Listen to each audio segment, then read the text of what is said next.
പിതാവായ ദൈവത്തിൻ്റെ സ്നേഹവും പുത്രനായ യേശുക്രിസ്തുവിൻ്റെ കൃപയും ആശ്വാസദായകനായ പരിശുദ്ധാത്മാവിൻ്റെ സംസർഗവും ശാലോം ശുശ്രൂഷകളിൽ പങ്കുചേരുന്ന നിങ്ങളുടെ കൂടെ എപ്പോഴും ഉണ്ടായിരിക്കട്ടെ. ദൈവവചനം ശ്രവിച്ച് വചനം തിരുവചനത്തിലൂടെ നമ്മുടെ ജീവിതങ്ങളെ നമുക്ക് പ്രകാശിപ്പിക്കാം. ജ്ഞാനത്തിൻ്റെ പുസ്തകം 9-ാം അധ്യായം 2-3 തിരുവചനങ്ങൾ.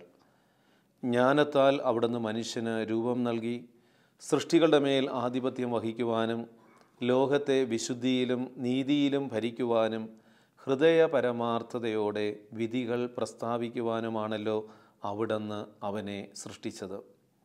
പ്രിയമുള്ളവരെ, ദൈവം മനുഷ്യനെ സൃഷ്ടിച്ചത് സൃഷ്ടികളുടെ മേൽ ആധിപത്യം വഹിക്കുവാനും ലോകത്തെ വിശുദ്ധിയിലും നീതിയിലും ഭരിക്കുവാനും ഹൃദയപരമാർത്ഥതയോടെ വിധികൾ പ്രസ്താവിക്കുവാനുമാണ്. അനുദിന ജീവിതത്തിൽ വിധികൾ പ്രസ്താവിക്കുന്നവരാണ് ഓരോ വ്യക്തികളും.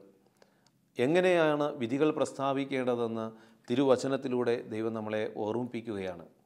ഒരു കുടുംബം, 4 പേരടങ്ങുന്ന ഒരു കുടുംബം, അപ്പനും അമ്മയും 2 പെൺമക്കളും. അപ്പോൾ അപ്പന് ഇളയ കുഞ്ഞിനോടാണ് ഒത്തിരി സ്നേഹവും വാത്സല്യവും.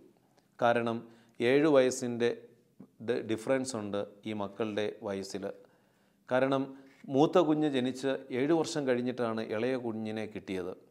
അതുകൊണ്ട് തന്നെ കുഞ്ഞുനാളിലെ ഈ അപ്പന് ഇളയ കുഞ്ഞിനോട് വല്ലാത്ത വാത്സല്യമാണ്, ഒത്തിരി സ്നേഹമാണ്. കുഞ്ഞുങ്ങൾ വളർന്നു വന്നു, അവർ പരസ്പരം കാര്യങ്ങൾ തിരിച്ചറിയാൻ തക്ക വിധമുള്ള ബുദ്ധിയും ജ്ഞാനവും വിവേകവും ഒക്കെ ലഭിച്ചു. അതുകൊണ്ട് തന്നെ അവരുടെ കാര്യങ്ങളൊക്കെ മനസ്സിലാക്കാനായിട്ടുള്ള പ്രായമായി. എന്നാലും ഈ കുട്ടികൾ തമ്മിൽ ചില നിസ്സാര കാര്യങ്ങളിൽ വഴക്കിടാറുണ്ട്. പരസ്പരം അവർ കലഹിക്കുന്ന അവസ്ഥകൾ സംഭവിക്കുമ്പോൾ ഈ അപ്പൻ എപ്പോഴും ഇളയ കുഞ്ഞിൻ്റെ ഭാഗമാണ് ഇളയ കുഞ്ഞിൻ്റെ ഭാഗം നിന്ന് സംസാരിക്കും. കാരണം അപ്പന് ഏറ്റവും ഇഷ്ടം ഇളയ കുട്ടിയാണ്.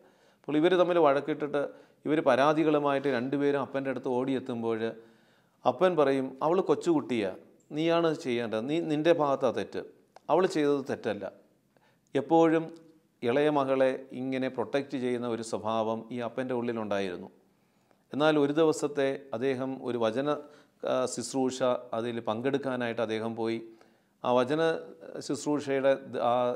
ശുശ്രൂഷ നടത്തിയ വ്യക്തി ഈ നീതിപൂർവം വിധി പ്രസ്താവിക്കണമെന്നുള്ള കാര്യത്തെക്കുറിച്ചും ഈ വചനവുമായി ബന്ധപ്പെട്ട് അദ്ദേഹം അന്ന് സംസാരിച്ചു ആ ശുശ്രൂഷയിൽ. അപ്പോൾ ഈ അപ്പൻ്റെ മനസ്സിൽ വല്ലാത്ത ഒരു ഭാരം. കാരണം ഈ കഴിഞ്ഞ നാളുകളിലൊക്കെ എപ്പോഴും അനീതിപരമായിട്ടാണല്ലോ എൻ്റെ മക്കൾ തമ്മിലുള്ള വഴക്ക് പോലും ഞാൻ വിധിച്ചിരുന്നത് എന്ന് ഈ അപ്പനൊരു ഭാരമായി തോന്നി. ആ വചന ശുശ്രൂഷയും എല്ലാ ശുശ്രൂഷകളും കഴിയുമ്പോൾ അപ്പനൊരു തീരുമാനമെടുത്തു, ഇനി ഞാൻ നീതിപൂർവമേ നിലപാടുകൾ എടുക്കൂ. പ്രിയമുള്ളവരെ, 2-3 ദിവസങ്ങൾ കഴിഞ്ഞ് വീണ്ടും ഈ കുടുംബത്തിൽ ഈ മക്കൾ തമ്മിൽ വഴക്കായി. ഈ അപ്പനോട് ഈ 2 പേരും വന്ന് പരാതിപ്പെടാനായിട്ട് തുടങ്ങി. അപ്പൻ പതിവിന് വിരുദ്ധമായിട്ട് ഈ മക്കളെ 2 പേരെ ഇരുത്തിയിട്ട് അല്പനേരം ശാന്തമായിട്ടിരുന്നു, ഒരുമിച്ചിരുന്ന് പ്രാർത്ഥിച്ചു. എന്നിട്ട് അപ്പൻ പറഞ്ഞു, ഇളയ മോള് ചെയ്തതാ തെറ്റ്. ആദ്യമായിട്ടാണ് അങ്ങനെ അപ്പൻ നീതിപൂർവം വിധി പ്രസ്താവിച്ചത്. പ്രിയമുള്ളവരെ, എന്നിട്ട് അവരെ 2 പേരെയും ഇരുത്തി കാര്യങ്ങൾ ബോധ്യപ്പെടുത്തി പരസ്പരം നല്ലൊരു പ്രാർത്ഥനാ അന്തരീക്ഷത്തിൽ ആ പ്രശ്നങ്ങൾ പര്യവസാനിച്ചു. ക്രിസ്തുവിൽ പ്രിയമുള്ളവരെ, ദൈവം നമ്മളിൽ നിന്ന് ആഗ്രഹിക്കുന്നത് ഇതുപോലുള്ള വിധി തീർപ്പുകളാണ്. നിൻ്റെ കുടുംബ ബന്ധങ്ങളിൽ നിൻ്റെ മുമ്പിൽ ഇങ്ങനെയുള്ള സാഹചര്യങ്ങൾ വരുമ്പോൾ നീ എപ്രകാരമാണ് വിധി തീർപ്പുകൾ നടത്തുന്നത്? നീ വിശുദ്ധിയിലും നീതിയിലുമാണോ? ഹൃദയപരമാർത്ഥതയോടെയാണോ നിൻ്റെ വിധികൾ പ്രസ്താവിക്കുന്നത്? ലേവ്യരുടെ പുസ്തകം 19-ാം അധ്യായം 15. അനീതിയായി വിധിക്കരുത്, ദരിദ്രനോട് ദാക്ഷിണ്യമോ ശക്തനോട് പ്രത്യേക പരിഗണനയോ കാണിക്കാതെ അയൽക്കാരനെ നീതിപൂർവം വിധിക്കണം. നിൻ്റെ വിധി തീർപ്പുകൾ നീതിപൂർവമായിരിക്കണം. പക്ഷപാതം കാണിച്ചുകൊണ്ട് നീ എടുക്കുന്ന വിധികൾ അത് കാണുന്ന ഒരു ദൈവമുണ്ടെന്ന് തിരിച്ചറിയണം. നിയമാവർത്തന പുസ്തകത്തിൽ 1-ാം അധ്യായം 17 വചനം പറയുക, മോശ ന്യായാധിപന്മാരോട് പറയുന്നതാണ്. കാരണം ന്യായാധിപന്മാരെ ദൈവം മോശയോട് പറഞ്ഞു, ന്യായാധിപന്മാർ ന്യായം പാലിക്കാനായിട്ട് നീ തിരഞ്ഞെടുക്കുക. അത് കഴിഞ്ഞിട്ട് ന്യായാധിപന്മാരോട് മോശ കൊടുക്കുന്ന ഒരു ഉപദേശമാണ്, ന്യായം വിധിക്കുന്നതിൽ പക്ഷപാതം കാണിക്കരുത്, ചെറിയവൻ്റെയും വലിയവൻ്റെയും വാദങ്ങൾ ഒന്നുപോലെ കേൾക്കണം, ന്യായവിധി ദൈവത്തിൻ്റേതാകയാൽ നിങ്ങൾ മനുഷ്യനെ ഭയപ്പെടേണ്ട, നിങ്ങൾക്ക് തീരുമാനിക്കാൻ പ്രയാസമുള്ള തർക്കങ്ങൾ എൻ്റെ അടുക്കൽ കൊണ്ടുവരുവിൻ, ഞാൻ അവ തീരുമാനിച്ചു കൊള്ളാം. പ്രിയമുള്ളവരെ, മോശ ഇത് ഇസ്രായേൽ ജനത്തിൻ്റെ ആ ജീവിതത്തിൽ പരാതികളും പരിഭവങ്ങളും അസ്വസ്ഥതകളും വഴക്കുകളും ഉണ്ടാകുമ്പോൾ എങ്ങനെ ന്യായം നടത്തണമെന്ന് ഈ ന്യായാധിപന്മാരോട് മോശ പറയുകയാണ് ഈ വചനത്തിലൂടെ. നിയമാവർത്തന പുസ്തകം 1-ാം അധ്യായം 17-ാം തിരുവചനത്തിലൂടെ നീതിപൂർവം ന്യായം നടത്തണം. കാരണം ചെറിയവൻ്റെയും വലിയവൻ്റെയും വാദങ്ങൾ ഒന്നുപോലെ കേൾക്കണം. ന്യായവിധി ദൈവത്തിൻ്റേതാണ്. ന്യായവിധി നടത്തുമ്പോൾ നീ ദൈവത്തിൻ്റെ പ്രവൃത്തി ചെയ്യുന്ന ജീവിതമായിട്ട് ദൈവം നിന്നെ ഉയർത്തി നിർത്തിയിരിക്കുക. അത് ദൈവത്തിൻ്റെ പ്രവൃത്തിയാണെന്നുള്ള മനോഭാവത്തോടെ, വിശുദ്ധിയോടെ, വിശ്വസ്തയോടെ, നീതിയോടെ ന്യായം പാലിക്കാനായിട്ട് കഴിയണം. വീണ്ടും നിയമാവർത്തന പുസ്തകം 16:4 പറയുക, നിൻ്റെ വിധികൾ നീതിവിരുദ്ധമായിരിക്കരുത്. നീ പക്ഷപാതം കാട്ടുകയോ കൈക്കൂലി വാങ്ങുകയോ അരുത്. എന്തെന്നാൽ കൈക്കൂലി ജ്ഞാനിയെ അന്ധനാക്കുകയും നീതി നിഷേധിക്കുവാൻ പ്രേരിപ്പിക്കുകയും ചെയ്യുന്നു. പ്രിയമുള്ള സഹോദര സഹോദരി, ഈ തിരുവചന ശുശ്രൂഷ കേട്ടുകൊണ്ടിരിക്കുന്ന നീ ഏതെങ്കിലുമൊക്കെ തലത്തിൽ ദൈവത്തിൻ്റെ അധികാരം കൈയാളുന്ന നീതിപൂർവം വിധി പ്രസ്താവിക്കുവാൻ ദൈവം നിന്നെ എടുത്തുയർത്തിയിട്ടുണ്ടെങ്കിൽ നിൻ്റെ ജീവിതത്തിൽ നീ നീതിപൂർവമാണോ വിധി പ്രസ്താവിക്കുന്നതെന്ന് ഈ ദിനത്തിൽ നിന്നോട് തന്നെ നീ ചോദിക്കണം. പക്ഷപാതം കാണിക്കുന്ന, കൈക്കൂലി വാങ്ങിയിട്ട് കൈക്കൂലിയുടെ ബലത്തിൽ നിന്നുകൊണ്ട് നീ ന്യായവും നീതിയും വിധിക്കുന്ന വ്യക്തിയാണെങ്കിൽ പ്രിയമുള്ളവരെ, അത് തിരുത്തുവാനായിട്ട് ദൈവത്തിൻ്റെ പരിശുദ്ധാത്മാവ് ഈ ദിനത്തിൽ പറയുകയാണ്. നിയമാവർത്തന പുസ്തകം 17-ാം അധ്യായം 8-9 വാക്യങ്ങൾ, കൊലപാതകം, അവകാശവാദം, ദേഹോപദ്രവം മുതലായ കാര്യങ്ങളിൽ ഏതെങ്കിലും നിൻ്റെ പട്ടണത്തിൽ വ്യവഹാര വിഷയമാവുകയും വിധി പറയുക നിനക്ക് ദുഷ്കരമാവുകയും ചെയ്താൽ നിൻ്റെ ദൈവമായ കർത്താവ് തിരഞ്ഞെടുക്കുന്ന സ്ഥലത്ത് ചെന്ന് ലേവി പുരോഹിതനോട്, ന്യായാധിപനോട് ആലോചിക്കണം. അവർ വിധി തീർപ്പ് നിന്നെ അറിയിക്കും. വചനത്തിലൂടെ മോശ ഇസ്രായേൽ ജനത്തിൻ്റെ ഒരു ചട്ടമായിരുന്നു. കാരണം കൊലപാതകം അല്ലെങ്കിൽ അവകാശവാദം, ദേഹോപദ്രവം മുതലായ കാര്യങ്ങളിൽ കാരണം ഈ പട്ടണത്തിൽ ഇത് വ്യവഹാര വിഷയമാവുകയും വിധി പറയുവാനായിട്ട് ദുഷ്കരമാവുകയും ചെയ്യുകയാണെങ്കിൽ ഈ ന്യായാധിപന്മാർ എന്ത് ചെയ്യണം? അവർ ചെന്നിട്ട് ലേവി പുരോഹിതന്മാരോട് ചെന്ന് പ്രാർത്ഥിക്കണം, അവിടെ ചെന്നിട്ട് ചോദിക്കണം. കാരണം ഈ പ്രശ്നം അവിടെ വെച്ച്, കാരണം ദൈവത്തോട് ചേർന്ന് നിന്ന് ന്യായവാദം നടത്തണമെന്നാണ് ദൈവം നമ്മളിൽ നിന്ന് ആഗ്രഹിക്കുന്നത്. ദിനവൃത്താന്തങ്ങൾ 2 ദിനവൃത്താന്തം 19:9 ദൈവം പറയാം, ദൈവഭയത്തോടും വിശ്വസ്തയോടും പൂർണ്ണ ഹൃദയത്തോടും കൂടി നിങ്ങളുടെ കർത്തവ്യം നിർവഹിക്കുവിൻ. ദൈവഭയം ഉണ്ടാകണം, വിശ്വസ്തതയുണ്ടാകണം, പൂർണ്ണ ഹൃദയത്തോടു കൂടി നിങ്ങളുടെ നിയമത്തെ നീതി പുനഃസ്ഥാപിക്കണം. നമുക്കറിയാം, ദാനിയേൽ പ്രവാചകൻ്റെ പുസ്തകത്തിൽ 13-ാം അധ്യായത്തിൽ ദാനിയേൽ പ്രവാചകൻ്റെ പുസ്തകം 13-ാം അധ്യായത്തിൽ അന്യായമായി വിധി പ്രസ്താവിക്കുന്ന 2 ന്യായാധിപ ശ്രേഷ്ഠന്മാരെ കണ്ടുമുട്ടാനായിട്ട് പറ്റും. സൂസന്ന വിശുദ്ധിയുള്ള ഒരു ജീവിതം നയിച്ചു. എന്നാൽ സൂസന്നയിൽ ആകൃഷ്ടരായ ഈ ന്യായാധിപന്മാർ അവളെ പാപം ചെയ്യുവാനായിട്ട് നിർബന്ധിക്കുന്നു. എന്നാൽ സൂസന്ന എല്ലാം കാണുന്ന ഒരു ദൈവമുണ്ടെന്നും ആ ദൈവത്തിൻ്റെ മുമ്പിലുള്ള വിധിയാണ്, ആ ന്യായമാണ് ഏറ്റവും വലുതെന്ന് തിരിച്ചറിഞ്ഞ് ഈ ന്യായാധിപന്മാരുടെ തെറ്റായ പ്രലോഭനത്തിന് വിട്ടുകൊടുക്കുന്നില്ല. അവൾ പാപം ചെയ്യുവാനായിട്ട് അവൾ തയ്യാറായില്ല. അതുകൊണ്ട് ഈ ശ്രേഷ്ഠന്മാർ, ന്യായം പാലിക്കേണ്ട ന്യായാധിപന്മാരായ ഈ ശ്രേഷ്ഠന്മാർ അവളെ കാര്യം പറഞ്ഞ് അവളിൽ കുറ്റം ആരോപിച്ചിട്ട് ഒരു യുവാവ് അവൾ കുളിക്കുന്ന സമയത്ത് അവിടെ കടന്നു വരികയും അവനുമായി ഇവൾ പാപം ചെയ്തു എന്ന് പറഞ്ഞ് ഇസ്രായേൽ മക്കളോട് പറഞ്ഞിട്ട് ആ സൂസന്നയുടെ കുടുംബക്കാരോട് പറഞ്ഞിട്ട് അവളെ കല്ലെറിയുവാനായിട്ട് കൊല്ലുവാൻ ഇവർ വിധിക്കുകയാണ്. പ്രിയമുള്ളവരെ, എല്ലാം കാണുന്ന ഒരു ദൈവം ആ നിമിഷം ദാനിയേലിൻ്റെ മേൽ തൻ്റെ ആത്മാവിനെ അയച്ചുകൊണ്ട് ഈ ന്യായം പാലിക്കേണ്ട ന്യായാധിപന്മാർ അനീതിപരമായി ഈ പെൺകുട്ടിയെ വിധിച്ചുവെന്ന് കണ്ട് അവളെ രക്ഷിക്കുവാനായിട്ട് ദൈവം ദാനിയേലിലൂടെ പ്രവർത്തിക്കുന്നത് നമ്മൾ ദാനിയേൽ പ്രവാചകൻ്റെ പുസ്തകം 13-ാം അധ്യായത്തിൽ നമ്മൾ കണ്ടുമുട്ടുന്നുണ്ട്. സങ്കീർത്തനം 58:1 പറയുക, ശക്തരെ, നിങ്ങളുടെ വിധി നീതിനിഷ്ഠമാണോ? പരമാർത്ഥ ഹൃദയത്തോടെയാണോ നിങ്ങൾ മനുഷ്യമക്കളെ വിധിക്കുന്നത്? കാരണം പരമാർത്ഥ ഹൃദയത്തോടെ മനുഷ്യമക്കളെ വിധിക്കേണ്ട ന്യായപീഠങ്ങൾ, നീതിപീഠങ്ങൾ അന്യായമായി സ്വാർത്ഥതയ്ക്ക് വേണ്ടി, പണത്തിന് വേണ്ടി, അല്ലെങ്കിൽ വ്യക്തിബന്ധങ്ങളുടെ സൗകര്യങ്ങൾക്ക് വേണ്ടി അന്യായമായി വിധി പ്രസ്താവിക്കുമ്പോൾ എല്ലാറ്റിനെയും നോക്കിക്കാണുന്ന ഒരു ദൈവം ഇത് കാണുന്നുണ്ട്. സങ്കീർത്തനം 96:13 98:9 ദൈവത്തിൻ്റെ പരിശുദ്ധാത്മാവ് പറയുന്ന ഒരു വചനമുണ്ട്. 96-ാം സങ്കീർത്തനം 13, അതോടൊപ്പം തന്നെ 98:9 ഈ 2 സങ്കീർത്തനങ്ങളിലും ഈ വചനം നമുക്ക് കാണാനായിട്ട് പറ്റും. എന്തെന്നാൽ അവിടുന്ന് വരുന്നു, അവിടുന്ന് ഭൂമിയെ വിധിക്കുവാൻ വരുന്നു, അവിടുന്ന് ലോകത്തെ നീതിയോടും ജനങ്ങളെ സത്യത്തോടും കൂടെ വിധിക്കും. ദൈവം വിധിക്കാനായിട്ടൊരു നാൾ വരും. നമ്മൾ കാണുന്നില്ലേ അന്ത്യവിധി?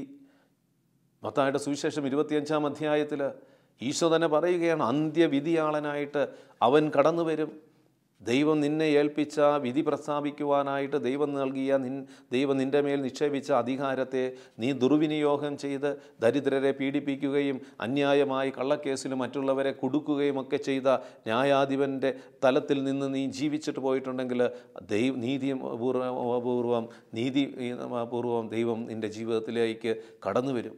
കാരണം നിൻ്റെ ജീവിതത്തിൽ നീ ചെയ്ത തെറ്റിനെ ബോധ്യപ്പെടുത്താനായിട്ട് അവൻ കടന്നു വരുമെന്ന് തിരിച്ചറിയണം. അന്യായമായി വിധി പ്രസ്താവിച്ചാൽ അത് ദൈവം കാണുന്നു എന്ന് തിരിച്ചറിയണം. 139-ാം സങ്കീർത്തനം നമുക്ക് ഏറ്റവും സുപരിചിതമായ സങ്കീർത്തനം 130. കാരണം എല്ലാം കാണുന്ന ദൈവം, മനുഷ്യൻ കിടക്കുന്നതും എഴുന്നേൽക്കുന്നതും ഇരിക്കുന്നതും നടക്കുന്നതും, അവൻ ആകാശത്തിലൂടെ യാത്ര ചെയ്യുമ്പോഴും ഭൂമിക്കടി അല്ലെങ്കിൽ സമുദ്രത്തിൻ്റെ അടിയിലൂടെ യാത്ര ചെയ്യുമ്പോഴും എല്ലാം കാണുന്ന ഒരു ദൈവം, ആ ദൈവത്തിൻ്റെ കണ്ണുകളിൽ നിന്ന് ഒരു വിധി പ്രസ്താവനയും കടന്നു പോകുന്നില്ല. ഈ ഭൂമിയിൽ മനുഷ്യൻ നടത്തുന്ന ഓരോ വിധി പ്രസ്താവനയും എല്ലാം കാണുന്ന ദൈവത്തിൻ്റെ കണ്ണിൽ നിന്ന് മാറ്റപ്പെടുന്നില്ല എന്ന് ഒരു തിരിച്ചറിവ് ഈ ദിനത്തിൽ പ്രിയമുള്ളവരെ നമ്മുടെ ജീവിതത്തിൽ ഉണ്ടായിരിക്കണം. ഏതെങ്കിലും രീതിയിലൊക്കെ നമ്മൾ വിധി പ്രസ്താവിക്കുന്നവരാണ്, അധികാരമുള്ളവനാണ് മനുഷ്യൻ. അവൻ ഏതെങ്കിലും കുടുംബത്തിൽ ആരംഭിക്കും. കുടുംബത്തിൽ ചില പ്രശ്നങ്ങൾ വരുമ്പോൾ നീ നിൻ്റെ ജീവിതത്തിൽ അന്യായമായി വിധി പ്രസ്താവിക്കുന്നുണ്ടോ? നിൻ്റെ മക്കളുടെ കാര്യത്തിലാകാം, സൗഹൃദ ബന്ധങ്ങളിൽ അല്ലെങ്കിൽ കുടുംബ ബന്ധങ്ങളിലൊക്കെ വിധി പ്രസ്താവിക്കുന്ന സംസാരവും പ്രശ്നങ്ങളുമൊക്കെ ഉണ്ടാകുമ്പോൾ നീ എപ്രകാരമാണ് വിധി പ്രസ്താവിക്കുന്നത്? സങ്കീർത്തനം 102, 19, 20 വചനം ഇപ്രകാരമാണ്: തടവുകാരുടെ ഞരക്കം കേൾക്കാനും മരണത്തിന് വിധിക്കപ്പെട്ടവരെ സ്വതന്ത്രരാക്കുവാനും വേണ്ടി അവിടുന്ന് തൻ്റെ വിശുദ്ധ മന്ദിരത്തിൽ നിന്ന് താഴേക്ക് നോക്കി, സ്വർഗത്തിൽ നിന്ന് കർത്താവ് ഭൂമിയെ നോക്കി. ദൈവം ഈ ഭൂമിയെ നോക്കിക്കൊണ്ടിരിക്കുക. ഓരോ നിമിഷവും ദൈവം ഈ ഭൂമിയെ നോക്കിക്കൊണ്ടിരിക്കുന്നുണ്ട്. പ്രിയമുള്ളവരെ, ഒരു സഹോദരൻ വിഷമത്തോടെ വന്നു. കൗൺസിലിങ്ങിൻ്റെ ഇടയിൽ അദ്ദേഹം വേദനിച്ചുകൊണ്ട് പറയുകയാണ്, അദ്ദേഹത്തിന് അവകാശമായ സമ്പത്ത്, സ്ഥലം, പൂർവികരായിട്ട് പാരമ്പര്യമായിട്ട് കിട്ടിയ സ്ഥലം, ആ സ്ഥലം അദ്ദേഹത്തിന് നഷ്ടപ്പെട്ട അവസ്ഥ പോലെയാണെന്ന്. അദ്ദേഹത്തിൻ്റെ കയ്യിൽ എല്ലാ ഡോക്യുമെൻസും ഉണ്ട്. പക്ഷേ ഇന്ന് അദ്ദേഹത്തിന് ആ സ്ഥലം നഷ്ടപ്പെട്ട അവസ്ഥയാണ്. ആ സ്ഥലത്ത് ചെന്നൊന്നും ചെയ്യാൻ പറ്റുന്നില്ല. അദ്ദേഹം പറയുന്നത്, വർഷങ്ങളായി അദ്ദേഹം ആ സ്ഥലത്ത് നിന്ന് മാറി വേറൊരു സ്ഥലത്ത് ജോലിയുമായി ബന്ധപ്പെട്ട് വേറെ സ്ഥലത്ത് താമസിച്ചു. അപ്പോൾ സ്വന്തമായി കുടുംബത്തിൽ നിന്ന് പാരമ്പര്യമായി കിട്ടിയ ഈ സ്ഥലം നോക്കാനോ പരിരക്ഷിക്കാനോ സാധിച്ചില്ല. അടുത്തുള്ളവരൊക്കെ ഇത് കയ്യേറി. ഈ വസ്തുക്കളെല്ലാം അവർ കയ്യേറി അവരുടെ വസ്തുക്കളായിട്ട് മാറ്റുന്ന രീതിയിൽ അവരവിടെയൊക്കെ വളഞ്ഞു പിടിച്ചു വച്ചിരിക്കുക. അദ്ദേഹം ഒരു ദിവസം അവിടെ ചെല്ലുമ്പോൾ കാണുന്നത് കുറേ ഗുണ്ടകളും മറ്റുള്ളവരും ആ സ്ഥലം കൈയടക്കി വച്ചിരിക്കുന്നതാണ്. അദ്ദേഹത്തിൻ്റെ കയ്യിൽ എല്ലാ ഡോക്യുമെൻസും ഉണ്ട്. പക്ഷേ അദ്ദേഹത്തിന് അത് എടുത്ത് തിരിച്ചു പിടിക്കാനായിട്ട് പറ്റാത്തൊരവസ്ഥ. അദ്ദേഹത്തിന് ഭയമാണ് അവിടെ ചെല്ലാനായിട്ട്. ഇത് കാരണം ഇത് കേസ് കൊടുത്ത് നീതിപൂർവ്വം വിധി വാങ്ങുവാനായിട്ട് അദ്ദേഹത്തിൻ്റെ കയ്യിൽ സമ്പത്തില്ല. ഇന്ന് ന്യായപീഠങ്ങളിൽ വിധി പ്രസ്താവിക്കുന്ന മേഖലകളിൽ അന്യായമായി അനേകരെ പീഡിപ്പിക്കപ്പെടാൻ കാരണമാകുന്നത് പ്രിയമുള്ളവരെ ദൈവം കാണുന്നുണ്ടെന്ന് നമ്മൾ തിരിച്ചറിയണം. എല്ലാം കാണുന്ന ഒരു ദൈവമുണ്ട്. അന്യായമായി നമ്മൾ മറ്റുള്ളവർക്ക് അവകാശപ്പെട്ടത് പിടിച്ചു വാങ്ങിച്ചിട്ട് അന്യായമായ വിധി സമ്പാദിച്ചിട്ട് നമ്മളത് അനുഭവിക്കുമ്പോഴും അത് കാണുന്ന ഒരു ദൈവമുണ്ടെന്ന് നമ്മൾ തിരിച്ചറിയണം. സുഭാഷിതങ്ങൾ 31:9 പറയുകയാണ്, നീതിപൂർവം വിധിക്കാനും ദരിദ്രരുടെയും അഗതികളുടെയും അവകാശങ്ങൾ പരിരക്ഷിക്കുവാനും വേണ്ടി വാക്കുകൾ ഉപയോഗിക്കുക. നീ ഉപയോഗിക്കുന്ന വാക്കുകൾ, ദൈവം നിനക്ക് വാക്കുകൾ, നാവിന് ശബ്ദം തന്നിട്ടുണ്ടെങ്കിൽ, നാവിന് ബലം തന്നിട്ടുണ്ടെങ്കിൽ, നീ വിധി പ്രസ്താവിക്കുവാനായിട്ടുള്ള മേഖലകളിൽ ദൈവം നിന്നെ നിലനിർത്തിയിട്ടുണ്ടെങ്കിൽ നീതിപൂർവം വിധിക്കാനും ദരിദ്രരുടെയും അഗതികളുടെയും അവകാശങ്ങൾ പരിരക്ഷിക്കുവാനും വേണ്ടി വാക്കുകൾ ഉപയോഗിക്കണം. പ്രഭാഷകൻ 16, 12, 13 വാക്യങ്ങൾ, 16-ാം അധ്യായം 12, 13 വാക്യങ്ങളിൽ വചനം പറയുകയാണ്, അവിടുത്തെ കാരുണ്യം പോലെ തന്നെ ശിക്ഷയും വലുതാണ്. പ്രവൃത്തികൾക്കനുസരണമായി അവിടുന്ന് മനുഷ്യനെ വിധിക്കുന്നു. കൊള്ള മുതലുമായി പാപി രക്ഷപ്പെടുകയില്ല. ദൈവഭക്തൻ്റെ ക്ഷമ വൃഥ ആവുകയില്ല. ദൈവഭക്തൻ്റെ ക്ഷമ വൃഥ ആവുകയില്ല. കാരണം അവന് അവകാശപ്പെട്ടത് അവൻ്റെ സമ്പത്താകാം, അവൻ്റെ വസ്തുവകകളാകാം, അവൻ്റെ നന്മകൾ ഏതെങ്കിലും രീതിയിൽ അന്യായമായി തട്ടിയെടുത്താൽ അത് അനുഭവിക്കാനായിട്ട് പറ്റുകയില്ല. ഒരു സംഭവം അറിയാവുന്ന സംഭവമാണ്. ഒരു കുടുംബത്തിൽ ഒരു മനുഷ്യന് അവകാശപ്പെട്ട സമ്പത്ത് അദ്ദേഹത്തിൻ്റെ സുഹൃത്ത് അന്യായമായ രീതിയിൽ അത് സമ്പാദിച്ച് തട്ടിയെടുത്തു. അദ്ദേഹം അതും കൊണ്ട് രക്ഷപ്പെടാനായിട്ട് നോക്കുമ്പോൾ പെട്ടെന്നൊരു ആക്സിഡൻറ്റിൽ അദ്ദേഹം മരിക്കുകയാണ്. അന്യായമായി നേടുന്നത്, അന്യായമായ വിധി തീർപ്പുകളിലൂടെ നമ്മൾ കരസ്ഥമാക്കുന്നത് നമ്മുടെ കരങ്ങളിൽ ഒരിക്കലും ഇരിക്കുകയില്ല. അന്യായമായ രീതിയിൽ, അന്യായമായ വിധിയിലൂടെ നമ്മൾ കൈകാളുന്ന സമ്പത്തും സുഖസൗകര്യങ്ങളും സ്ഥാനമാനങ്ങളും ഏതു നിമിഷവും തകർക്കപ്പെടാനായിട്ട് സാധ്യതയുണ്ട്. പ്രഭാഷകൻ്റെ പുസ്തകം 32:16 ദൈവഭക്തൻ ശരിയായി വിധിക്കും, നീതിപൂർവകമായ പ്രവൃത്തികളെ അവൻ ദീപം പോലെ പ്രകാശിപ്പിക്കും. പ്രഭാഷകൻ്റെ പുസ്തകം 32-ാം അധ്യായം 16-ാം വാക്യം ദൈവഭക്തൻ ശരിയായി വിധിക്കും, നീതിപൂർവകമായ പ്രവൃത്തികളെ അവൻ ദീപം പോലെ പ്രകാശിപ്പിക്കും. നിൻ്റെ ജീവിതത്തിൽ നീതിപൂർവം വിധി പ്രസ്താവിക്കണമെങ്കിൽ നീ ഒന്നാമത് ദൈവഭക്തനായിരിക്കണം. ദൈവഭക്തിയുള്ള ജീവിതം നയിക്കുന്ന വ്യക്തിക്ക് നീതിപൂർവം വിധി പ്രസ്താവിക്കാൻ പറ്റൂ. ദൈവത്തെ സ്നേഹിക്കാനും ദൈവത്തെ ആദരിക്കുവാനും ദൈവത്തെ ആരാധിക്കാനും കഴിയാത്ത ഒരു വ്യക്തി ജീവിതത്തിൽ നീതിപൂർവമായ വിധി പ്രസ്താവിക്കാൻ കഴിയാതെ പോകും. കാരണം പിശാച് അവൻ്റെ ഉള്ളിൽ ആധിപത്യം പുലർത്തും. തിന്മയുടെ പിശാച്, ദുഷ്ടശക്തികൾ ആ വ്യക്തിയിൽ കയറിയിരിക്കും. കാരണം ദൈവഭക്തൻ്റെ ജീവിതത്തിൽ അവൻ എപ്പോഴും തിന്മയെ ഒഴിച്ചു നിർത്തും.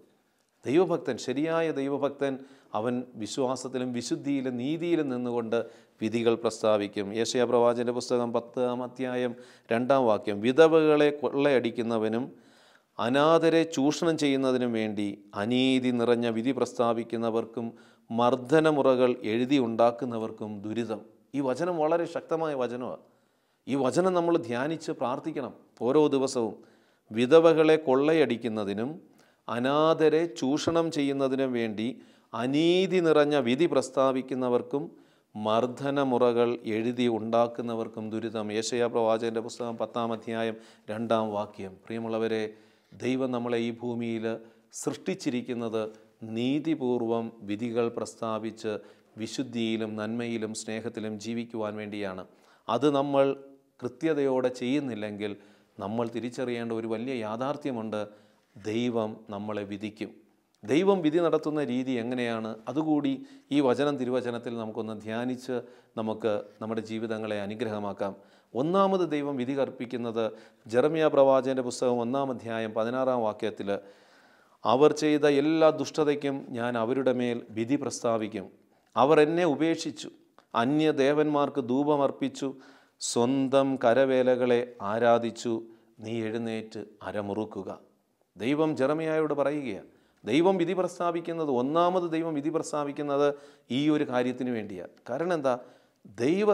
സത്യദൈവത്തെ, ജീവിക്കുന്ന ദൈവത്തെ, ആകാശവും ഭൂമിയും സമുദ്രവും അവയിലുള്ള സമസ്തവും സൃഷ്ടിച്ച് പരിപാലിക്കുന്ന ഏക സത്യ ദൈവത്തിന് കൊടുക്കേണ്ട ആരാധനയും ദൈവത്തിന് കൊടുക്കേണ്ട ആ ബഹുമാനവും നിഷേധിക്കുന്നതിൻ്റെ മേൽ ദൈവം വിധി പ്രസ്താവിക്കും. ദൈവം വിധി പ്രസ്താവിക്കും. അവൾ വചനം പറയുക, ജെറമ്യാ 1:16 അവർ ചെയ്ത എല്ലാ ദുഷ്ടതയ്ക്കും ഞാൻ അവരുടെ മേൽ വിധി പ്രസ്താവിക്കും. അവർ എന്നെ ഉപേക്ഷിച്ചു, അന്യദേവന്മാർക്ക് ധൂപമർപ്പിച്ചു, സ്വന്തം കരവേലകളെ ആരാധിച്ചു. മനുഷ്യൻ നിർമ്മിച്ച കരവേലകളാൽ മെനഞ്ഞ ആ വസ്തുക്കളെ ആരാധിച്ചാൽ ദൈവം നിൻ്റെ മേൽ വിധി പ്രസ്താവിക്കും. ചിലർ പണത്തെ ആരാധിച്ചുകൊണ്ടിരിക്കുക, ചിലർ സമ്പത്തിനെ ആരാധിച്ചുകൊണ്ടിരിക്കുക, ചിലർ സൗന്ദര്യത്തെ ആരാധിച്ചുകൊണ്ടിരിക്കുക, ചിലർ ശരീരത്തെ ആരാധിച്ചുകൊണ്ടിരിക്കുക, ചിലർ ഈ ലോകത്തിലുള്ള വ്യക്തിപ്രഭകളിൽ നിൽക്കുന്ന വ്യക്തികളെ വെറും മണ്ണും പൂഴിയുമായി അവസാനിക്കുന്ന മനുഷ്യജീവിതത്തിൻ്റെ ആ മനുഷ്യരെ ഇന്ന് വ്യക്തികൾ ആരാധിക്കുന്നുണ്ട്, വ്യക്തിപൂജ ചെയ്യുന്നുണ്ട്.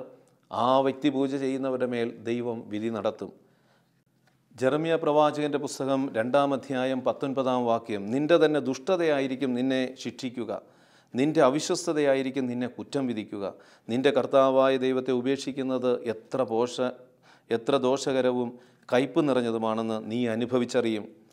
എന്നെക്കുറിച്ചുള്ള ഭയം നിന്നിലില്ലെന്ന് സൈന്യങ്ങളുടെ കർത്താവായ ദൈവം അരുൾ ചെയ്യുന്നു. പ്രിയമുള്ളവരെ, ദൈവം ഏറ്റവും വെറുക്കുന്ന പാപമാണ് ദൈവത്തെ ആരാധിക്കാതെ അന്യ വിഗ്രഹങ്ങളെയും തിന്മകളെയും വ്യക്തികളെയും പൂജിക്കുന്നതും ആരാധിക്കുന്നതും. അതിൻ്റെ മേൽ ദൈവം വിധി പ്രസ്താവിക്കും. മനുഷ്യൻ നീതിപൂർവം ജീവിച്ച് നീതിപൂർവം വിധികൾ പ്രസ്താവിക്കാതെ ദൈവത്തിനെതിരെ നിലപാടുകളെടുത്ത് ജീവിച്ചാൽ ദൈവം ഒന്നാമത് അവൻ്റെ മേൽ വിധി പ്രസ്താവിക്കാൻ പോകുന്നത് ഈ വചനത്തിൻ്റെ അടിസ്ഥാനത്തിൽ നമ്മൾ തിരിച്ചറിയണം. ബാറൂക്ക് പ്രവാചകൻ്റെ പുസ്തകം 50-ാം അധ്യായം 51-ാം വാക്യം, അവ തടി കൊണ്ട് നിർമ്മിച്ചവയും സ്വർണവും വെള്ളിയും കൊണ്ട് പൊതിഞ്ഞവയുമായതുകൊണ്ട് കപട വസ്തുക്കളാണെന്ന് ഭാവിയിൽ അറിയപ്പെടും. അവ ദേവന്മാരല്ലെന്നും മനുഷ്യകരങ്ങളാൽ നിർമ്മിതമായ വസ്തുക്കളാണെന്നും അവയിൽ ദൈവത്തിൻ്റെ പ്രവർത്തനം ഒന്നുമില്ലെന്നും എല്ലാ ദേശങ്ങൾക്കും രാജാക്കന്മാർക്കും വെളിപ്പെടും. അപ്പോസ്തല പ്രവർത്തനം നമ്മൾ കാണുന്നുണ്ട്. ആകാശത്തിന് കീഴിൽ ഭൂമിക്ക് മുകളിൽ മനുഷ്യരുടെ രക്ഷയ്ക്കായി നൽകപ്പെട്ട ഏക സത്യദൈവം യേശുക്രിസ്തു മാത്രമാണ്. ആ ദൈവത്തെയാണ് ആരാധിക്കേണ്ടത്. ദൈവവചനത്തെ ആരാധിക്കണം. ദിവ്യകാരുണ്യത്തിലുള്ള ഈശോയെ ആരാധിക്കണം. ഈ ആരാധനയ്ക്ക് വിരുദ്ധമായി നിലപാടെടുത്താൽ ദൈവം നമ്മുടെ മേൽ വിധി പ്രസ്താവിക്കും. വെളിപാട് 14-ാം അധ്യായം 7 അവൻ ഉച്ചസ്വരത്തിൽ വിളിച്ചു പറഞ്ഞു, ദൈവത്തെ ഭയപ്പെടുകയും അവിടുത്തെ മഹത്വം നൽകുകയും ചെയ്യുവൻ. എന്തെന്നാൽ അവിടുത്തെ വിധിയുടെ സമയം വന്നു കഴിഞ്ഞു. ആകാശത്തെയും ഭൂമിയെയും സമുദ്രത്തെയും നീരുറവകളെയും സൃഷ്ടിച്ചവനെ ആരാധിക്കുവിൻ. ദൈവത്തെയാണ് ആരാധിക്കേണ്ടത്. രണ്ടാമത് ദൈവം വിധി പ്രസ്താവിക്കുന്നത് ജെറമ്യാ പ്രവാചകൻ്റെ പുസ്തകം 5-ാം അധ്യായം 28 അവർ തടിച്ചു കൊഴുത്തു, അവരുടെ ദുഷ്ടതയ്ക്ക് അതിരില്ല, അവരുടെ വിധികൾ നീതിയുക്തമല്ല, അനാഥർക്ക് വേണ്ടി അവർ നിലകൊള്ളുന്നില്ല, ദരിദ്രരുടെ അവകാശം സംരക്ഷിക്കുന്നില്ല. പ്രിയമുള്ളവരെ, രണ്ടാമത് ദൈവം വിധി കൽപ്പിക്കുന്നത് മനുഷ്യർ തമ്മിലുള്ള ബന്ധത്തിൽ അവനെടുത്ത നിലപാടുകൾക്ക് അടിസ്ഥാനമായി ദൈവം വിധി കൽപ്പിക്കും. ഒന്നാമത് മനുഷ്യൻ ദൈവത്തോടെടുത്ത നിലപാട്, ഏകസത്യ ദൈവത്തിനെ ആരാധിക്കാതെ അന്യ തിന്മകളെ ആരാധിച്ച് ജീവിച്ചാൽ നിൻ്റെ മേൽ ദൈവം ഒരു വിധി പ്രസ്താവിക്കും. രണ്ടാമത് ദൈവം നൽകിയ നിൻ്റെ ജീവിതത്തെ നിൻ്റെ വ്യക്തിബന്ധങ്ങളിൽ, സാമൂഹിക ബന്ധങ്ങളിൽ, പ്രകൃതിയുമായുള്ള ബന്ധങ്ങളിലൊക്കെ നീതിപൂർവം ജീവിക്കാതെ അന്യായമായി വിധി കൽപ്പിച്ച് ജീവിച്ചാൽ ദൈവം നിൻ്റെ മേൽ അതിനും ന്യായവാദം നടത്തും. എസെക്കിയേൽ പ്രവാചകൻ്റെ പുസ്തകം 7-ാം അധ്യായം 3 ഇതാ നിൻ്റെ അവസാനം അടുത്തിരിക്കുന്നു, എൻ്റെ കോപം നിൻ്റെ മേൽ ഞാൻ അഴിച്ചുവിടും, നിൻ്റെ പ്രവൃത്തികൾക്കനുസൃതമായി നിന്നെ ഞാൻ വിധിക്കും, നിൻ്റെ എല്ലാ മ്ലേച്ഛതകൾക്കും നിന്നെ ഞാൻ ശിക്ഷിക്കും. വീണ്ടും എസെക്കിയേൽ 16:38 വിവാഹബന്ധം വിച്ഛേദിക്കുകയും കൊലപാതകം നടത്തുകയും ചെയ്യുന്ന സ്ത്രീകളെ വിധിക്കുന്നത് പോലെ നിന്നെയും ഞാൻ വിധിക്കും, ക്രോധത്തോടും അസൂയയോടും കൂടെ ഞാൻ നിന്നെ രക്തത്തിലാഴ്ത്തും. വീണ്ടും എസെക്കിയേൽ 18:30 വചനം, ദൈവമായ കർത്താവ് അരുൾ ചെയ്യുന്നു, ഇസ്രായേൽ ഭവനമേ, ഓരോരുത്തരെയും താങ്കളുടെ പ്രവൃത്തികൾക്കനുസൃതമായി ഞാൻ വിധിക്കും. തിന്മ നിങ്ങളെ നശിപ്പിക്കാതിരിക്കുവാൻ പശ്ചാത്തപിച്ച് എല്ലാ അതിക്രമങ്ങളിൽ നിന്നും പിന്തിരിയുവിൻ. ദൈവം നമ്മളെ വിളിക്കുകയാണ്. നിൻ്റെ ജീവിതം ഇന്ന് അന്യായം നിറഞ്ഞ, അനീതി നിറഞ്ഞ വിധികൾ പ്രസ്താവിച്ച് ജീവിക്കുന്ന ജീവിതമാണെങ്കിൽ പശ്ചാത്തപിച്ച് തിരിച്ചു വരുവാനായിട്ട് ദൈവം വിളിക്കുകയാണ്. എസെക്കിയേൽ 34-ാം അധ്യായം 17, എസെക്കിയേൽ പ്രവാചകൻ്റെ പുസ്തകം 34-ാം അധ്യായം 17 പറയുക, ദൈവമായ കർത്താവ് അരുൾ ചെയ്യുന്നു, എൻ്റെ അജഗണമേ, ഞാൻ ആടിനും ആട്ടിടയനും മധ്യേ മുട്ടാടിനും കോലാടിനും മുട്ടനും മധ്യേ വിധി നടത്തും. മത്തായിയുടെ സുവിശേഷം 25-ാം അധ്യായത്തിൽ ദൈവത്തിൻ്റെ വിധി പ്രസ്താവന നമ്മൾ കാണുന്നുണ്ട്. കാരണം നമ്മൾ മറ്റുള്ളവരോട് ചെയ്യുന്നതിന് അനുസൃതമായി നമുക്ക് വിധി നേരിടേണ്ടി വരും. എസെക്കിയേൽ 34:20 പറയുകയാണ്, ഈ ദൈവമായ കർത്താവ് അവരോട് അരുൾ ചെയ്യുന്നു, ഇതാ ഞാൻ തന്നെ കൊഴുത്ത ആടുകൾക്കും മെലിഞ്ഞ ആടുകൾക്കും മധ്യേ വിധി പ്രസ്താവിക്കും. മലാക്കി പ്രവാചകൻ്റെ പുസ്തകം 3-ാം അധ്യായം 5-ാം വചനം കൂടെ ഈ വചനം തിരുവചനത്തോട് ചേർത്ത് വെച്ച് നമുക്ക് നമ്മുടെ ജീവിതങ്ങളെ അനുഗ്രഹമാക്കാനായിട്ട് പ്രാർത്ഥിക്കാം. നിങ്ങളെ വിധിക്കാൻ ഞാൻ അടുത്തു വരും. മലാക്കി പ്രവാചകൻ്റെ പുസ്തകം 3-ാം അധ്യായം 5, നിങ്ങളെ വിധിക്കാൻ ഞാൻ അടുത്തു വരും. ആഭിചാരർക്കും വ്യഭിചാരികൾക്കും കള്ളസത്യം ചെയ്യുന്നവർക്കും വേലക്കാരനെ കൂലിയിൽ വഞ്ചിക്കുന്നവർക്കും വിധവകളെയും അനാഥരെയും പീഡിപ്പിക്കുന്നവർക്കും പരദേശികളെ ഞെരുക്കുന്നവർക്കും എന്നെ ഭയപ്പെടാത്തവർക്കും എതിരെ സാക്ഷ്യം നൽകുവാൻ ഞാൻ വേഗം വരും, സൈന്യങ്ങളുടെ കർത്താവ് അരുൾ ചെയ്യുന്നു. പ്രിയമുള്ളവരെ, ഈ തിരുവചനത്തിൽ നമ്മൾ ധ്യാനിച്ചു കൊണ്ടിരുന്നത് ദൈവം നമ്മളെ ഈ ഭൂമിയിൽ സൃഷ്ടിച്ചിരിക്കുന്നത് സൃഷ്ടികളുടെ മേൽ ആധിപത്യം വഹിച്ച് ലോകത്തെ വിശുദ്ധിയിലും നീതിയിലും ഭരിക്കുവാനും ഹൃദയപരമാർത്ഥതയോടെ വിധികൾ പ്രസ്താവിക്കുവാനുമാണ്. അതിന് അന്യായമായി നമ്മൾ വിധികൾ പ്രസ്താവിക്കരുത്. എപ്രകാരം നമ്മൾ നീതിപൂർവം വിധി പ്രസ്താവിക്കണമെന്ന് തിരുവചനങ്ങളിലൂടെ നമ്മൾ കണ്ടു. ദൈവം നമ്മുടെ മേൽ ഒരു വിധി പ്രസ്താവിക്കുമെന്ന് ഈ വചനത്തിൻ്റെ അവസാന ഭാഗത്ത് നമ്മൾ കണ്ടു. ദൈവം വിധി പ്രസ്താവിക്കുന്നത് ഒന്നാമത് ഏകസത്യ ദൈവത്തിന് കൊടുക്കേണ്ട ആരാധനയും ആദരവും ബഹുമാനവും അന്യ തിന്മകൾക്കോ വ്യക്തികൾക്കോ പ്രസ്ഥാനങ്ങൾക്കോ നമ്മൾ കൊടുത്താൽ ദൈവം നമ്മുടെ മേൽ ഒരു വിധി പ്രസ്താവിക്കും. രണ്ടാമത് നമ്മുടെ വ്യക്തിബന്ധങ്ങളിൽ, സാമൂഹ്യ ബന്ധങ്ങളിൽ, ചുറ്റുപാടുകളിൽ നമ്മൾ നീതിപൂർവം വിധി പ്രസ്താവിച്ച് ജീവിച്ചില്ലെങ്കിൽ ദൈവം അതിനും നമ്മുടെ മേൽ വിധി പ്രസ്താവിക്കും. വിധിക്കപ്പെടാതിരിക്കുവാൻ നിങ്ങളും വിധിക്കരുത് എന്ന് പറയുന്ന ദൈവം യഥാർത്ഥത്തിൽ നീ അളക്കുന്ന അളവ് കൊണ്ട് തന്നെ, നീ വിധിക്കുന്ന വിധി കൊണ്ട് തന്നെ നിനക്കും ഒരു വിധി നേരിടേണ്ടി വരും, നീ അളക്കപ്പെടേണ്ടി വരുമെന്ന് തിരിച്ചറിയണം. നമ്മൾ സംസാരിക്കുന്ന വാക്കുകളും പ്രവൃത്തികളുമൊക്കെ ഏതെങ്കിലുമൊക്കെ രീതിയിൽ വിധി പ്രസ്താവിക്കുന്നവ തന്നെയാണ്. നീതിപൂർവം വിധി പ്രസ്താവിച്ചാൽ അന്ത്യദിനത്തിൽ നിനക്ക് നീതിപൂർവമുള്ള ഒരു വിധി കേൾക്കാനായിട്ട് പറ്റും. എൻ്റെ പിതാവിനാൽ അനുഗ്രഹീതരെ നിങ്ങൾ എൻ്റെ ആ സുരക്ഷിതത്വത്തിൽ എൻ്റെ ഭവനത്തിൽ വന്ന് വസിക്കുവിനെന്ന് പറയുന്ന ഒരു സ്വരം കേൾക്കണമെങ്കിൽ ഈ ചെറിയവരിലൊരുവന് നീ ഇത് ചെയ്തപ്പോൾ എനിക്ക് തന്നെയാണ് ചെയ്തതെന്നുള്ള സ്വരം കേൾക്കണമെങ്കിൽ നമ്മുടെ വ്യക്തിബന്ധങ്ങളിൽ നമ്മൾ നീതിപൂർവം ഇടപെടുന്നവരാകണം. ഒന്നാമത് ദൈവത്തോട് നമ്മൾ നീതിയുള്ളവരാകണം. ദൈവമാണ് സകലതും നമുക്ക് നൽകിയിട്ടുള്ളത്. അവനെ ആരാധിക്കണം, അവനെ ബഹുമാനിക്കണം, അവനോടൊപ്പം ഐക്യപ്പെട്ട് സ്നേഹത്തിൻ്റെ ജീവിതം നയിക്കണം. നമുക്ക് കരങ്ങൾ കൂപ്പി കർത്താവിൻ്റെ സന്നിധിയിൽ നമ്മുടെ ജീവിതങ്ങളെ സമർപ്പിച്ച് പ്രാർത്ഥിക്കാം. കാരുണ്യവാനായ ദൈവമേ, ഈ തിരുവചനത്തിലൂടെ അവിടെ നിന്ന് ഞങ്ങളെ ഓർമ്മിപ്പിച്ചത് നീതിപൂർവം ജീവിച്ച് വിധി പ്രസ്താവിക്കുവാൻ, പരമാർത്ഥ ഹൃദയത്തോടെ വിശുദ്ധിയിലും നന്മയിലും ജീവിക്കുവാനുമാണല്ലോ. ഞങ്ങളുടെ സംസാരങ്ങളിലും ഞങ്ങളുടെ പ്രവർത്തനങ്ങളിലും അന്യായമായി നിലപാടുകളെടുത്ത് മറ്റുള്ളവരുടെ കണ്ണുനീർ വീഴ്ത്തി സ്വന്തം സമ്പത്തിനും സുഖസൗകര്യങ്ങൾക്കും വേണ്ടി തെറ്റായ മാർഗങ്ങൾ അവലംബിക്കാതിരിക്കുവാൻ ഞങ്ങളെ സഹായിക്കണമേ. ഞങ്ങളെടുക്കുന്ന ഓരോ പ്രവർത്തനങ്ങൾക്കും ഒരു വിധിയുണ്ടെന്ന് തിരിച്ചറിഞ്ഞ് അന്ത്യനാളിൽ ഞങ്ങളുടെ പ്രവൃത്തികൾക്കൊത്ത വിധം ഞങ്ങൾ വിധിക്കപ്പെടും എന്ന് തിരിച്ചറിഞ്ഞ് നീതിപൂർവം ജീവിക്കുവാൻ ഞങ്ങളെ അനുഗ്രഹിക്കണമേ. നിത്യം പിതാവും പുത്രനും പരിശുദ്ധാത്മാവുമായ സർവേശ്വര എന്നേക്കും ആമേൻ.